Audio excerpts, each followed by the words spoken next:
Selamat pagi dan selamat datang di Ibadah Bahasa Indonesia ICA. Sebelum kita mulai ibadah, berikut beberapa hal yang perlu Anda ketahui. Annual Business Meeting ICA diadakan pada hari Minggu tanggal 21 April jam 6 malam di ICA West. Semua member ICA harus hadir karena ada hal penting yang harus diputuskan. Paskah sebentar lagi tiba. ICA akan merayakan Jumat Agung pada hari Jumat tanggal 29 Maret dengan jam ibadah seperti biasa. Tidak akan ada ibadah anak-anak, FNL atau YDP pada hari Jumat tersebut. Kemudian ibadah Minggu Paskah akan diadakan pada tanggal 31 Maret dengan jam ibadah seperti biasa juga. Undang teman Anda dan merayakannya bersama kami di ICA. Memberikan persembahan menjadi semakin mudah. Silakan scan QR Code di layar dengan menggunakan aplikasi bank Anda atau kunjungi icaspy.com/giving untuk informasi lebih lanjut.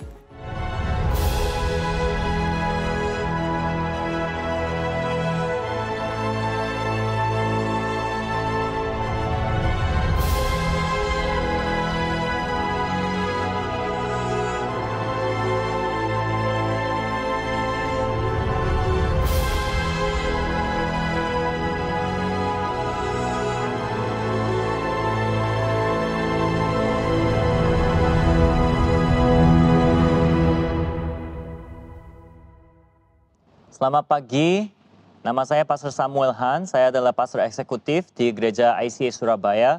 Saya senang Anda beribadah bersama dengan kami di ibadah online ICA Surabaya pada pagi hari ini. Hari ini adalah Jumat Agung, jadi kita akan mempunyai perjamuan kudus. Saya mengundang saudara-saudara sekarang untuk menyiapkan anggur dan juga roti sebelum kita mempunyai perjamuan kudus. Saudara-saudara, sekarang di gereja ICA kita sudah melewati seri tentang Yesus untuk beberapa minggu ini, dan beberapa minggu ini kita sudah mulai melihat tentang identitas Yesus Kristus dan kenapa dia datang ke dunia ini. 2 minggu yang lalu kita bercerita tentang nubuatan yang tergenapi. Jadi seluruh Alkitab adalah cerita tentang satu tokoh, satu orang, yaitu Sang Mesias yang akan datang, Yesus Kristus. Itu adalah tokoh di dalam Alkitab. Dan buku-buku Injil semua menceritakan tentang seseorang yang datang sebagai Mesias, yaitu Yesus. Dan bagaimana dia hidup dan seseorang yang menggenapi semua nubuat-nubuat itu. Pada minggu ini di mana kita mempunyai Jumat Agung dan juga Hari Paskah, itu adalah di mana kita melihat minggu terakhir di dalam kehidupan Yesus. Dan kalau kita lihat di dalam semua buku-buku Injil, minggu terakhir dalam kehidupan Yesus itu mempunyai bagian yang besar di dalam buku Injil itu. 3 tahun di dalam pelayanan Yesus itu cepat-cepat lewat, tetapi minggu yang terakhir itu Injil sungguh-sungguh pelan-pelan menceritakan peristiwa-peristiwa yang terjadi sebelum Yesus mati. Apa yang Alkitab sedang menceritakan kepada kita itu adalah bahwa kematian Yesus itu punya suatu arti yang sangat penting. Kita harus berfokus kepada kematian Tuhan Yesus. Jadi hari ini adalah Jumat Agung, kita akan melihat tentang akhirnya kehidupan Yesus di bumi. Dan hari ini sesudah khotbah ini kita akan mempunyai perjamuan kudus. Nah saudara-saudara, kalau di antara saudara ada teman mungkin atau keluarga yang masih belum percaya, saya mau mengundang minggu ini silakan saudara mengundang mereka untuk datang ke gereja untuk beribadah bersama dengan kami di gereja ICA Surabaya. Hari ini adalah Jumat Agung dan kita akan membaca dari Lukas 22. Tapi di dalam firman Allah di Lukas 22 ada beberapa hal yang kita bisa belajar tentang Jumat Agung. Yang pertama adalah ini, Jumat Agung adalah panggilan untuk mengambil keputusan tentang Yesus Kristus.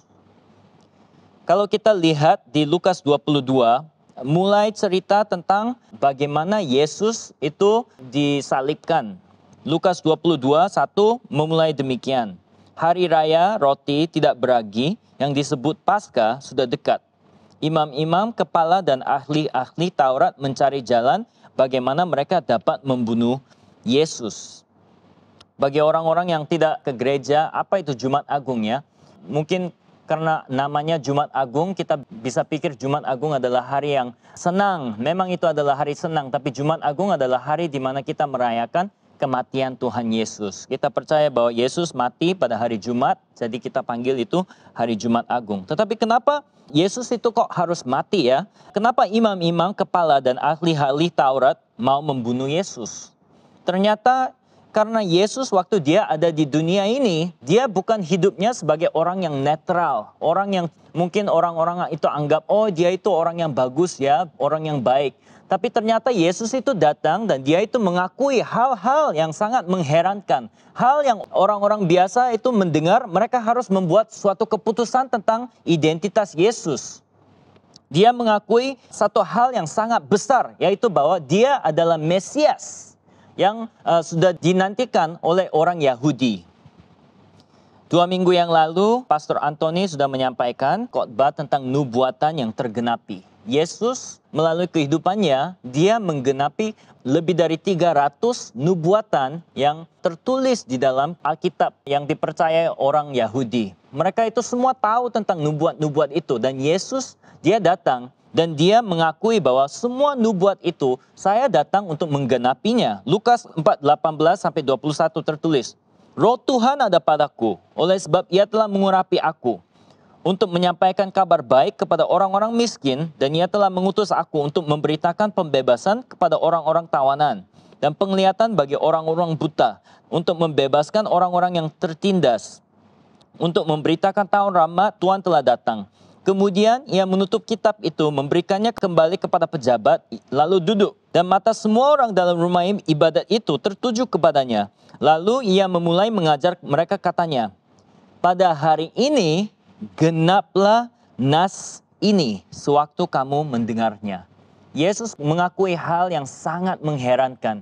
Dia bilang semua nubuat-nubuat itu tentang Mesias, orang yang akan datang untuk menjadi juru selamat. Semua nubuat itu sedang menceritakan saya. Yesus mengaku, akulah juru selamat yang kalian sedang nantikan, yang akan membawa kesembuhan, pembebasan bagi bangsa Israel dan semua umat manusia. Dan Yesus waktu dia di dunia, dia membuktikan pengakuannya itu. Dia menyembuhkan orang dan membebaskan orang-orang. Lukas 6:17-19 tertulis, di situ berkumpul sejumlah besar dari murid-muridnya dan banyak orang lain yang datang dari seluruh Yudea dan dari Yerusalem dan dari daerah pantai Tirus dan Sidon. Mereka datang untuk mendengarkan dia dan untuk disembuhkan dari penyakit mereka. Juga mereka yang dirasuk oleh roh-roh jahat beroleh kesembuhan. Dan semua orang banyak itu berusaha menjamah dia karena ada kuasa yang keluar daripadanya. Dan semua orang itu disembuhkannya. Yesus pergi ke banyak tempat dan setiap kali dia pergi dia menyembuhkan orang. Dia juga mengeluarkan setan dari orang. Dan juga bahkan dia ada beberapa kasus di mana dia bilang dosamu diampuni. Yesus dia mulai membuktikan pengakuannya bahwa dia sungguh-sungguh adalah juru selamat, sang Mesias yang akan datang. Tapi bukan hanya itu. Minggu yang lalu Pastor Roy sudah menyampaikan tentang kedatangan sang raja. Yesus dia itu berani untuk masuk ke Yerusalem dengan mengakui bahwa saya adalah rajamu Israel. Dia datang menggenapi firman tentang bagaimana raja akan masuk ke dalam kota Yerusalem. Dan dia di Lukas 19:36-38 tertulis, dan sementara Yesus mengendarai keledai itu, mereka menghamparkan pakaiannya di jalan. Ketika ia dekat Yerusalem di tempat jalan menurun dari Bukit Zaitun, mulailah murid yang mengiringi dia bergembira dan memuji Allah dengan suara nyaring oleh karena segala mujizat yang telah mereka lihat. Kata mereka, diberkatilah dia yang datang sebagai raja dalam nama Tuhan. Damai sejahtera di surga dan kemuliaan di tempat yang maha tinggi. Yesus itu mengakui bahwa saya memang adalah raja. Dia itu sangat berani untuk bisa mengakui hal itu. Dan dia sesudah masuk ke Yerusalem, sambil mengakui bahwa saya adalah rajamu yang akan kembali ke Yerusalem, dia mulai menggunakan otoritasnya. Hal yang pertama dia lakukan itu dia masuk ke dalam bait Allah. Dan dia membersihkannya. Dan dia melawan semua pemimpin rohani di situ. Lukas 19:45-48. Lalu Yesus masuk ke bait Allah. Dan mulailah ia mengusir semua pedagang di situ. Katanya kepada mereka, ada tertulis, rumahku adalah rumah doa, tetapi kamu menjadikannya sarang penyamun. Tiap-tiap hari ia mengajar di dalam bait Allah. Imam-imam kepala dan ahli-ahli Taurat, serta orang-orang terkemuka dari bangsa Israel berusaha untuk membinasakan dia. Tetapi mereka tidak tahu bagaimana harus melakukannya sebab seluruh rakyat terpikat kepadanya dan ingin mendengarkan dia. Saudara, kalau misalnya saudara beribadah di gereja manapun, tiba-tiba pengkhotbah bilang, "Hai, di dalam Alkitab tertulis tentang Sang Mesias. Dan pada hari ini Mesias itu sudah datang. Saya adalah Sang Mesias." Saudara, saya harap saudara semua lari dari gereja itu. Itu adalah pendeta yang palsu ya. Itu adalah orang yang berbohong.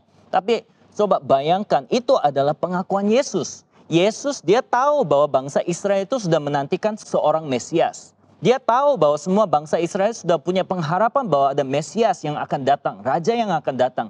Dan dia bilang di hadapan banyak orang, saya adalah Mesias itu, saya adalah Raja itu. Makanya orang-orang harus membuat keputusan, mereka tidak bisa netral. Mereka tidak bisa bilang, oh Yesus itu, dia itu guru yang baik ya. Ada seseorang yang namanya C.S. Lewis, dia bilang kita harus anggap Yesus itu salah satu dari tiga. Dia itu pembohong, atau dia itu orang yang gila, atau dia itu sungguh-sungguh Mesias yang sejati. Kita tidak bisa bilang dia itu hanya guru yang baik. Ada banyak orang di dunia yang meskipun mereka tidak percaya Yesus, mereka bilang dia itu orang yang baik. Tetapi salah saudara. Kalau Yesus itu orang yang baik, tidak boleh bilang bahwa dia itu Mesias, bahwa dia adalah Raja dunia. Itu adalah kata-kata orang yang gila, atau orang yang berbohong, atau orang yang sungguh-sungguh percaya bahwa dia adalah Mesias dan Juru Selamat. Kita sebagai orang-orang yang sedang mendengar itu harus membuat sebuah keputusan saudara-saudara. Dan Yesus memanggil semua kita yang sudah mendengar kata-kata dia untuk mengambil keputusan. Apakah Yesus adalah Juru Selamat dan Raja kita? Hari ini Yesus ingin bertanya kepada kita semua pada hari Jumat Agung ini. Apakah Yesus adalah Juru Selamat dan Raja kami? Saudara-saudara, saya mau mengingatkan bahwa hari Minggu ini adalah hari Paskah. Dan saya pikir hari Paskah adalah hari yang sangat baik untuk mengundang teman-teman kita yang tidak percaya kepada Yesus atau keluarga kita yang tidak percaya kepada Yesus untuk mendengar Injil dan membuat suatu keputusan untuk percaya kepada Yesus. Tapi hari ini juga bagi orang yang sedang beribadah sekarang ini, Yesus sedang bertanya, apakah aku adalah Juru Selamat kamu? Apakah kamu sudah menerima saya sebagai Raja kamu? Yang kedua, Jumat Agung adalah panggilan untuk melayani. Jadi Yesus dia sudah ada di akhir kehidupannya dan kita harus bertanya, pengajaran Yesus yang terakhir kepada murid-muridnya sebelum dia mati itu pengajaran apa ya? Kalau kita bayangkan orang yang sebelum dia mati, pasti dia akan mengajarkan atau mengatakan hal yang paling penting kepada murid-muridnya. Jadi Yesus itu pada akhirnya dia mengajar apa kepada murid-muridnya? Kita bisa lihat di dalam Alkitab, Yesus mengajar kepada murid-muridnya bahwa orang yang terbesar adalah orang yang melayani. Di dunia ini ada banyak orang yang tahu bahwa di dunia orang yang dianggap orang yang besar, orang yang hebat adalah orang yang bersukses. Orang yang kaya, orang yang berstatus tinggi, orang yang berkuasa. Kita menganggap mereka adalah orang-orang yang dianggapi paling besar di dunia, orang yang hebat. Tapi di Lukas 22, 24-27 tertulis demikian. Terjadilah juga pertengkaran di antara murid-murid Yesus. Siapakah yang dapat dianggap terbesar di antara mereka? Yesus berkata kepada mereka, raja-raja, bangsa-bangsa memerintah rakyat mereka dan orang-orang yang menjalankan kuasa atas mereka disebut pelindung-pelindung. Tetapi kamu tidaklah demikian, melainkan yang terbesar di antara kamu hendaklah menjadi sebagai yang paling muda dan pemimpin sebagai pelayan. Sebab siapakah yang lebih besar, yang duduk makan atau yang melayani? Bukankah dia yang duduk makan? Tetapi aku ada di tengah-tengah kamu sebagai pelayan. Saudara-saudara, mungkin di antara saudara-saudara ada guru hari ini yang sedang beribadah, ada mungkin orang tua, dan mungkin kadang-kadang saudara-saudara bisa merasakan frustasi. Kok anak-anak yang saya mengajar itu nggak bisa ngerti ya? Kok anak-anak saya meskipun saya itu mengajari berkali-kali lagi, tapi mereka kok tidak bisa mengerti ya? Saudara, saya ingin saudara tahu bahwa Yesus, dia adalah guru yang terbaik di dunia. Dia itu adalah guru yang paling sabar, paling baik. Tetapi meskipun Yesus itu guru terbaik, dia juga setelah 3 tahun mengajar murid-muridnya. Pada akhirnya murid-murid Yesus itu tidak mengerti arti pengajaran Yesus. Mereka itu berkelahi supaya mereka bisa tahu siapa di antara mereka itu paling besar. Tapi Yesus bilang, yang terbesar di antara kamu itu bukanlah orang yang dianggap lebih hebat, tetapi di antara kamu adalah orang yang dianggap paling muda. Bangsa Israel, orang Yahudi itu sama seperti orang Asia. Di antara orang-orang yang berkumpul, orang yang paling muda itu dianggap sebagai orang yang paling rendah. Orang yang paling tua itu dianggap sebagai senior. Tetapi Yesus bilang, janganlah jadi seperti senior, jadilah seperti orang yang paling muda di antara kelompok itu. Jadilah pelayan. Yesus pengajaran dia adalah bahwa orang yang paling besar adalah orang yang tahu cara untuk melayani. Yohanes 13 ayat 13 sampai 15 tertulis, kamu menyebut aku guru dan Tuhan, dan katamu itu tepat. Sebab memang akulah guru dan Tuhan. Jadi jikalau aku membasuh kakimu, aku yang adalah Tuhan dan gurumu, maka kamu pun wajib saling membasuh kakimu. Sebab aku telah memberikan suatu teladan kepada kamu, supaya kamu juga berbuat sama seperti yang telah kuperbuat kepadamu. Yesus mau mengajar suatu pengajaran yang sangat penting. Dan pelajaran yang paling terakhir Yesus adalah bahwa orang yang terbesar adalah orang yang tahu cara untuk melayani yang lain. Yesus mengajar bahwa orang yang terbesar juga adalah orang yang melayani meskipun itu sangat merugikan diri mereka. Melayani itu adalah suatu ide yang terdengar indah, saudara. Tetapi saat kita sungguh-sungguh harus melayani seseorang yang lain, itu tidak indah lagi, saudara. Karena itu sangat merugikan buat kita. Saudara, di banyak kota-kota yang besar, ada pemuda-pemuda yang tidak mau menikah. Mereka tidak mau beranak. Mereka pikir itu adalah tanggung jawab yang sangat merugikan. Kebebasan pribadi itu hilang. Saya tidak bisa melakukan sesuka saya, bagaimana saya ingin melakukan. Ada banyak orang yang tidak mau menikah, mereka tidak mau beranak. Karena mereka takut akan tanggung jawab. Dan mereka menganggap itu merugikan mereka. Tapi saudara, itu adalah gambar bagaimana kita melayani seseorang. Saat kita melayani, saat kita membuat keputusan untuk melayani seseorang, pasti itu akan merugikan kita. Makanya kita sulit sekali untuk melayani orang yang lain. Tapi Yesus, dia itu rela membawa kehidupannya dalam kerugian supaya dia bisa melayani manusia. Filipi 2 ayat 5-8 tertulis, hendaklah kamu dalam hidupmu bersama menaruh pikiran dan perasaan yang terdapat juga dalam Kristus Yesus. Yang walaupun dalam rupa Allah tidak menganggap kesetaraan dengan Allah itu sebagai milik yang harus dipertahankan. Melainkan telah mengosongkan dirinya sendiri dengan mengambil rupa seorang hamba dan menjadi sama dengan manusia. Dan dalam keadaan sebagai manusia ia telah merendahkan dirinya dan taat sampai mati, bahkan sampai mati di kayu salib. Yesus adalah orang yang terbesar di dunia, di dalam sejarah. Karena dia rela untuk merugikan dirinya paling banyak. Meskipun dia adalah Allah dan dia adalah yang paling tinggi. Dia rela untuk mati sebagai orang yang mati kematian seorang yang melakukan salah. Dia melakukan itu untuk melayani seluruh dunia. Yesus juga mengajar bahwa orang yang terbesar akan melayani mereka yang tidak layak dilayani. Yesus sebenarnya sudah tahu bahwa setiap orang yang dia akan menganggap sebagai muridnya, mereka semua akan mengkhianati dia pada waktu dia mati. Tetapi Yesus tetap mengasihi mereka. Saudara-saudara, di gereja ICA Surabaya ini kita punya 4 nilai yang kita menceritakan sebagai nilai-nilai gereja ini, yaitu love God, love people, grow in faith, make disciples. Dan di antara ini yang kedua itu adalah love people, mengasihi manusia. Tapi saudara-saudara, itu meskipun sebagai suatu kata itu sangat indah, tapi itu sebenarnya tidak gampang untuk melakukannya ya saudara. Itu sangat sulit, itu juga bisa merugikan dan juga bisa membuat kita malu kadang-kadang. Karena kita kalau mau mengasihi seseorang, artinya kadang-kadang kita ada di dalam situasi di mana untuk mengasihi mereka itu sebenarnya merugikan. Itu bukan nilai yang gampang saudara-saudara. Artinya kadang-kadang kita harus mendampingi orang yang memalukan saudara. Orang-orang yang semua orang yang lain tidak mau mendampingi, kita memilih untuk mendampingi bersama dengan mereka. orang yang mungkin melakukan kesalahan sehingga banyak orang di masyarakat tidak mau menerima mereka. Kita harus bilang, saya mau menolong mereka.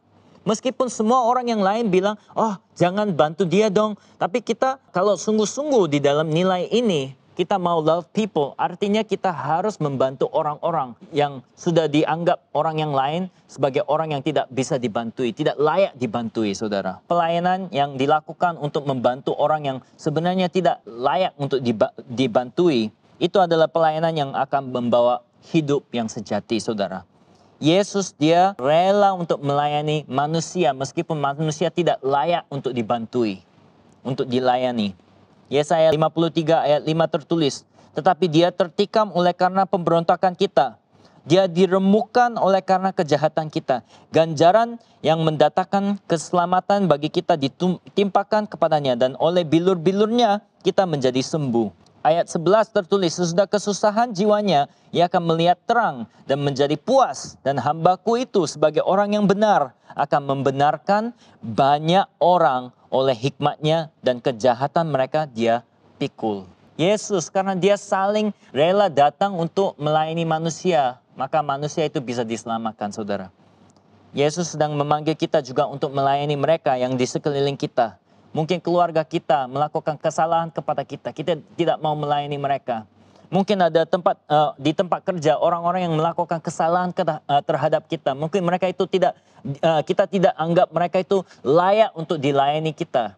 Mungkin di gereja ada orang-orang yang kita menganggap mereka itu salah. Mereka itu sebenarnya kita tidak harus melayani mereka. Tapi Tuhan sedang memanggil kita untuk melayani mereka yang tidak layak dilayani, saudara. Karena Yesus memberi kita contoh. Itu adalah pengajaran yang paling besar Yesus kasih kepada murid-muridnya sebelum dia mati. Kita sebagai murid-murid Yesus harus tahu itu adalah pengajaran terakhir Yesus kepada murid-muridnya. Hari ini Yesus sedang bertanya, siapakah orang yang kita harus melayani? Saudara-saudara, di antara orang-orang di sekeliling kita mungkin ada orang yang sulit untuk melayani. Saya mau mendorong saudara untuk berdoa buat mereka. Berdoa buat orang-orang di sekelilingmu. Karena saat kita berdoa, saya tahu Roh Kudus akan bekerja. Dia akan mengubah hati kita supaya kita bisa melayani mereka, bisa mengasihi mereka, dan bisa melihat mereka dengan mata yang baru. Yang ketiga dan terakhir, Jumat Agung adalah panggilan untuk tunduk. Tunduk kepada kehendak Tuhan. Apakah sifat Yesus saat dia menghadapi kematian pada akhir hidupnya? Di akhir hidup Yesus ada suatu krisis yang terjadi. Yaitu di antara satu muridnya, ada murid yang bernama Yudas dan dia mengambil keputusan untuk mengkhianati Yesus. Lukas 22 ayat 3-6. Maka masuklah iblis ke dalam Yudas yang bernama Iskariot, seorang dari ke-12 murid itu. Lalu pergilah Yudas kepada imam-imam kepala dan kepala-kepala pengawal bait Allah dan berunding dengan mereka. Bagaimana ia dapat menyerahkan Yesus kepada mereka. Mereka sangat bergembira dan bermupakat untuk memberikan sejumlah uang kepadanya. Ia menyetujuinya dan mulai dari waktu itu ia mencari kesempatan yang baik untuk menyerahkan Yesus kepada mereka tanpa setahu orang banyak. Saudara-saudara, Yesus sebenarnya sudah tahu bahwa muridnya Yudas akan mengkhianati dia. Jadi dia waktu makan malam bersama dengan murid-muridnya, dia menceritakan bahwa salah satu di antara mereka akan mengkhianati dia. Lukas 22 ayat 21-23. Tetapi lihat, tangan orang yang menyerahkan aku ada bersama dengan aku di meja ini. Sebab anak manusia memang akan pergi seperti yang telah ditetapkan. Akan tetapi, celakalah orang yang olehnya ia diserahkan. Lalu mulailah mereka mempersoalkan siapa di antara mereka akan berbuat demikian. Tapi saudara, luar biasa. Yesus tidak melakukan apapun. Dia tidak berusaha untuk menghentikan Yudas untuk melakukan itu. Malah Yesus membiarkan dia melakukannya. Yesus memilih untuk tunduk kepada kehendak Bapa di surga. Matius 26, 36-39. Maka sampailah Yesus bersama-sama murid-muridnya ke suatu tempat yang bernama Getsemani. Lalu ia berkata kepada murid-muridnya, duduklah di sini sementara aku pergi ke sana untuk berdoa. Dan ia membawa Petrus dan kedua anak Zebedeus sertanya. Maka mulailah ia merasa sedih dan gentar. Lalu katanya kepada mereka, hatiku sangat sedih, seperti mau mati rasanya. Tinggallah di sini dan berjaga-jagalah dengan aku. Maka ia maju sedikit, lalu sujud dan berdoa katanya, Ya Bapakku, jikalau sekiranya mungkin, biarlah cawan ini lalu daripadaku. Tetapi janganlah seperti yang ku kehendaki, melainkan seperti yang engkau kehendaki. Saudara-saudara, pada waktu Yesus sudah tahu bahwa dia akan segera mati, dia berdoa kepada Allah Bapa di surga. Dan dalam doanya dia jujur, dia kepada Allah Bapa, dia bilang, Bapa, jikalau sekiranya mungkin biarlah cawan ini lalu daripadaku. Mungkin di antara saudara ada orang yang merasa seperti itu. Ada di dalam situasi yang sangat sulit, terasa seperti krisis. Terasa seperti ada di dalam situasi di mana saudara ingin berlari. Pada waktu itu Yesus jujur kepada Bapa di surga dalam doa. Tetapi dia juga berdoa demikian. Tetapi janganlah seperti yang ku kehendaki, melainkan seperti yang engkau kehendaki. Pada waktu yang sangat kritikal, Yesus tunduk kepada kehendak Tuhan Allah. Saudara-saudara, tunduk kepada kehendak Tuhan itu adalah yang membiarkan kehendak kita itu diperas. Sebenarnya saudara-saudara, Yesus di waktu akhirnya dia ada di taman yang dinama Taman Pemerasan, ya. Taman Zaitun itu, Taman Getsemani. Nah, Getsemani itu artinya apa ya saudara? Getsemani datang dari dua kata. Yang pertama adalah gat, yaitu diperas, diperas. Yang kedua adalah semen, yaitu minyak saudara. Minyak yang keluar dari zaitun. Jadi minyak kalau mau dikeluar harus diperas. Jadi Getsemani adalah taman pemerasan zaitun supaya ada minyak yang keluar. Nah Yesus pada akhir hidupnya dia ada di taman Getsemani. Itu adalah suatu simbolik, hal yang simbolik ya saudara. Karena kita tahu supaya minyak bisa keluar, zaitun harus diperas. Jadi artinya apa? Supaya Mesias bisa menjadi juru selamat Israel, maka dia juga harus diperas atau dia harus dihancurkan, dia harus mati. Pemerasan ini adalah kematian kehendak diri kita. Itu adalah cara kita bisa tunduk kepada kehendak Allah supaya kita bisa menghasilkan minyak. Nah, saudara, minyak zaman dulu adalah hal yang dipakai untuk membawa kesembuhan. Kalau ada orang yang terluka, mereka taruh minyak itu. Juga minyak itu dipakai untuk membawa sukacita, ya.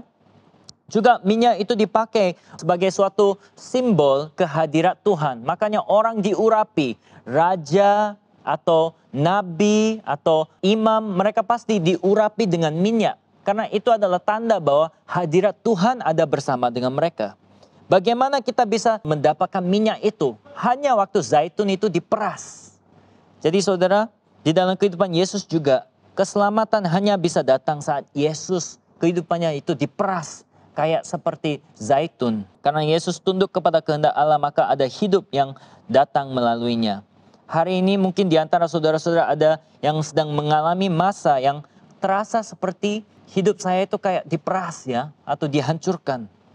Cara untuk mengalami kehendak Tuhan adalah untuk berserah, untuk tunduk kepada kehendak Tuhan. Tuhan ingin semua ambisi kita, kesombongan kita, kebencian kita, ketakutan kita, egoisme kita itu diperas keluar dari kehidupan kita supaya dari kita bisa keluar suatu minyak yang membawa kesembuhan, yang membawa sukacita dan hadirat Tuhan di sekeliling kita. Tunduklah kepada Tuhan dalam semua persoalan yang Anda mengalami. Nah saudara, apa yang kita harus melakukan saudara? Ada 3 hal hari ini.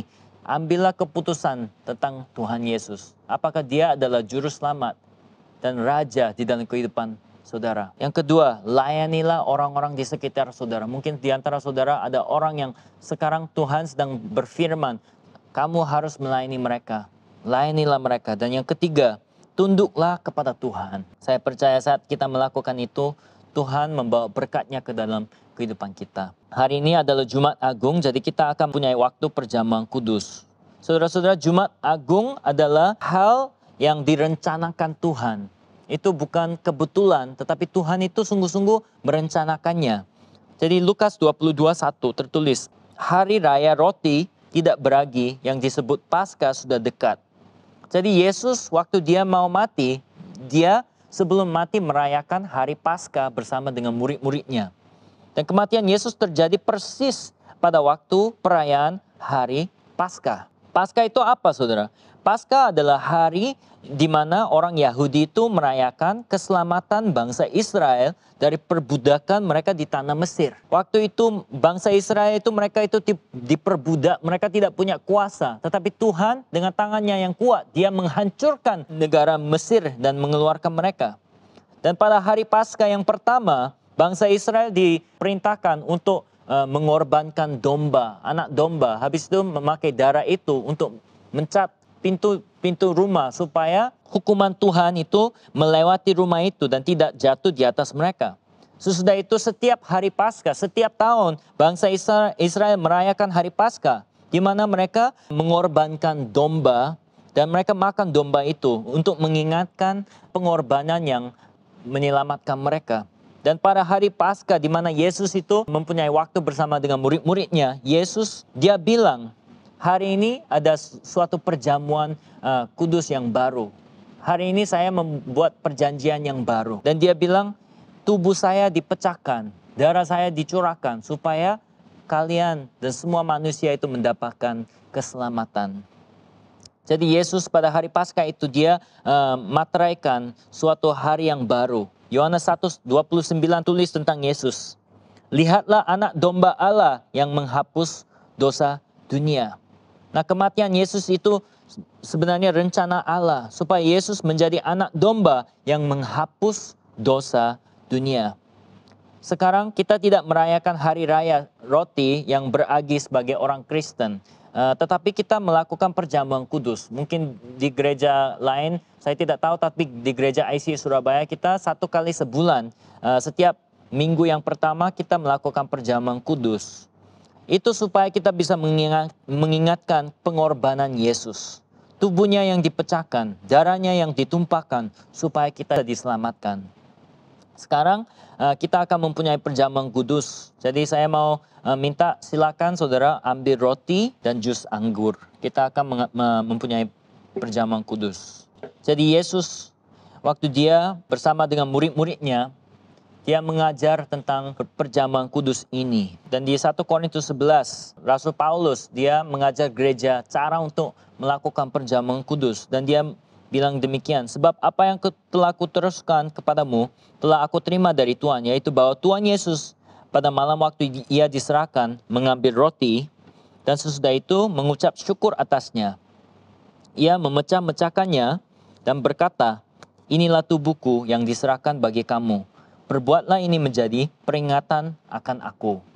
Saudara-saudara, ini adalah tubuh Kristus Yesus yang diserahkan dan dipecah-pecahkan untuk memberi hidup kepada saudara dan saya.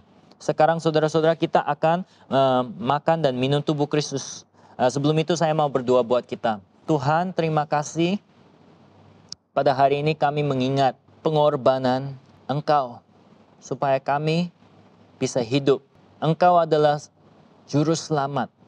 Engkau adalah Raja. Dan kami bersyukur karena pengorbanan-Mu yang menebuskan semua dosa kita.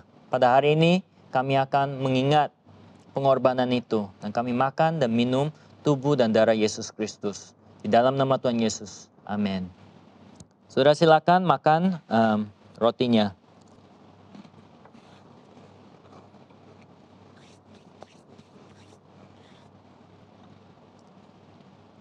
Berikutnya ia mengambil cawan.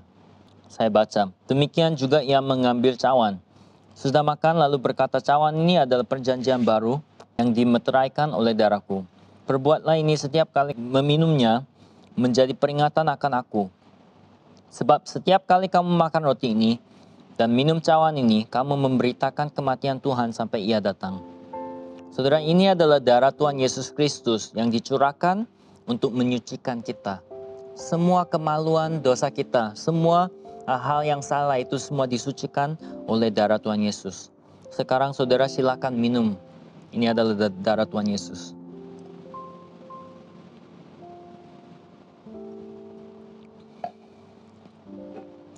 Mari kita berdoa saudara. Tuhan, terima kasih. Kami bersyukur karena pada hari ini kami bisa tahu bahwa dalam rencana Tuhan Allah, kami yang berdosa, yang sebenarnya tidak layak untuk diselamatkan, Engkau masih mengasihi, Engkau masih melihat kami dengan belas kasihan, sehingga Engkau mengirim Tuhan Yesus untuk mati di kayu salib buat semua dosa dunia. Tuhan Yesus, kami mau menerima dan mengakui bahwa Engkau adalah juru selamat dalam kehidupan kami. Engkau adalah Raja di dalam kehidupan kami. Dan Tuhan, kami ingin hidup sambil melayani orang-orang di sekeliling kita. Seperti Engkau melayani kita, seperti Engkau melayani murid-murid, kami juga mau melayani orang yang di sekeliling kita. Tuhan, kuatkanlah hati kami supaya kami bisa berani untuk melayani keluarga kami. Biarlah kami bisa melayani di tempat kerja juga. Biarlah kami bisa melayani di gereja. Buat orang-orang di dalam go group kita dan juga pemimpin-pemimpin kita di dalam pelayanan. Tuhan, biarlah kami bisa melayani mereka, tapi juga orang-orang yang kita menganggap sebagai orang yang kita membantu, mungkin di dalam go group atau di dalam hubungan-hubungan gereja, biarlah kita juga bisa melayani Tuhan. Dan Tuhan, kita juga berdoa supaya kami di dalam waktu ada kesulitan dan persoalan di dalam kehidupan kita, kami mau tunduk kepada kehendak Tuhan Allah. Tuhan, biarlah kehendak Tuhan bisa terjadi di dalam kehidupan kita. Biarlah ada hal yang baik dan kehendak Tuhan yang lebih besar yang terjadi di dalam kehidupan kita. Dan saat kami tunduk kepada kehendak Tuhan, biarlah kami bisa beriman supaya kami bisa hidup dan selalu mengaku, Tuhan, biarlah kehendak Tuhan dan bukan kehendak saya yang terjadi di dalam kehidupanku. Tuhan, terima kasih. Kami berdoa semua ini di dalam nama Tuhan Yesus. Terimalah berkat surga. Kiranya anugerah Yesus Kristus, kasih Allah Bapa, dan kepenuhan Roh Kudus beserta di atas segala semua orang yang berhadir di dalam ibadah online ICA Surabaya pada hari ini sampai Tuhan Yesus datang kembali. Di dalam nama Tuhan Yesus. Amin. Saudara-saudara, terima kasih. Saya sangat senang saudara beribadah bersama dengan kami pada hari ini. Selamat hari Jumat Agung dan sampai jumpa lagi pada hari Paskah. Kami senang Anda bergabung dengan ibadah ICA hari ini. Selamat berakhir pekan dan sampai jumpa minggu depan. Tuhan berkati Anda dan keluarga. Annual Business Meeting ICA diadakan pada hari Minggu tanggal 21 April jam 6 malam di ICA West. Semua member ICA harus hadir karena ada hal penting yang harus diputuskan. Paskah sebentar lagi tiba. ICA akan merayakan Jumat Agung pada hari Jumat tanggal 29 Maret dengan jam ibadah seperti biasa. Tidak akan ada ibadah anak-anak, FNL atau YDP pada hari Jumat tersebut. Kemudian ibadah Minggu Paskah akan diadakan pada tanggal 31 Maret dengan jam ibadah seperti biasa juga. Undang teman Anda dan merayakannya bersama kami di ICA. Sumbangan dana untuk beasiswa YDP memiliki kode QR yang baru. Dana beasiswa YDP membantu anak-anak remaja kurang mampu di komunitas agar dapat mengejar impian mereka untuk mendapatkan pendidikan di perguruan tinggi.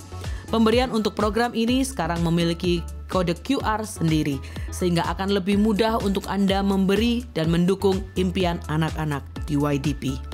ICA Kids mencari sukarelawan untuk membantu dalam bidang musik, pujian, sound, dan LCD.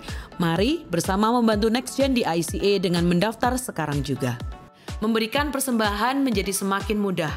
Silakan scan QR Code di layar dengan menggunakan aplikasi bank Anda atau kunjungi icaspy.com/giving untuk informasi lebih lanjut. ICA membuka kesempatan untuk Anda dapat bergabung menjadi volunteer di ICA untuk melayani dalam bidang service media dan juga hospitality. Untuk mendaftarkan diri menjadi volunteer di ICA, Anda bisa scan QR Code di layar atau di meja informasi yang ada di lobi. Mari melayani Tuhan dan memberkati gerejanya. Kelompok kecil adalah cara terbaik untuk terhubung dan bertemu dengan lebih banyak teman di ICA. Apabila Anda belum tertanam dalam komunitas Go Group di ICA, silakan kunjungi website ICA atau buka dari aplikasi Church Center untuk menemukan Go Group yang tepat bagi musim kehidupan Anda saat ini. Mari bertumbuh melalui Go Group. Kami rindu untuk bisa mendoakan Anda. Bagikan pokok doa Anda melalui tautan bit.ly/ICA Prayer Online dan bersama kita melangkah dan percaya bahwa Tuhan bekerja. ICA Prayer Service diadakan setiap hari Selasa pada pukul 6.30 sampai 7.30 malam lewat Zoom. Anda bisa mengunjungi Instagram kami @ICSBY untuk mendapatkan meeting ID-nya. Mari menyembah dan berdoa bersama. Tahukah Anda bahwa catatan khotbah ICA dapat ditemukan setiap minggunya di aplikasi Alkitab YouVersion? Setelah mengunduh aplikasi YouVersion, cukup klik Events, ketik lokasi ICA Anda di hari itu, yaitu ICA West atau ICA East, untuk menemukan catatan khotbah dan semua ayat Alkitab untuk khotbah hari Minggu tersebut. Selamat mencoba! Untuk informasi lebih lanjut tentang kegiatan di gereja ICA, tautan penting, pengumuman yang mungkin terlewatkan, serta form pendaftaran, silakan mengunduh aplikasi Church Center, satu aplikasi untuk semua informasi tentang ICA Surabaya. ICA mengadakan ibadah setiap minggu di gereja dan juga online di YouTube channel ICA Surabaya.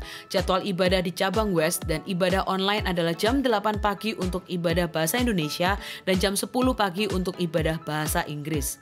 Sementara di cabang East, ibadah bahasa Indonesia diadakan pada jam 8 pagi, lalu untuk bahasa Inggris ada di jam 9.15 dan jam 11 pagi. Bergabung bersama kami setiap hari Minggu untuk menyembah dan belajar firman Tuhan bersama-sama. Ikuti sosial media ICA Surabaya di YouTube, Facebook, Instagram, dan Spotify. Anda dapat menemukan berbagai informasi, playlist musik, video, renungan, dan lainnya.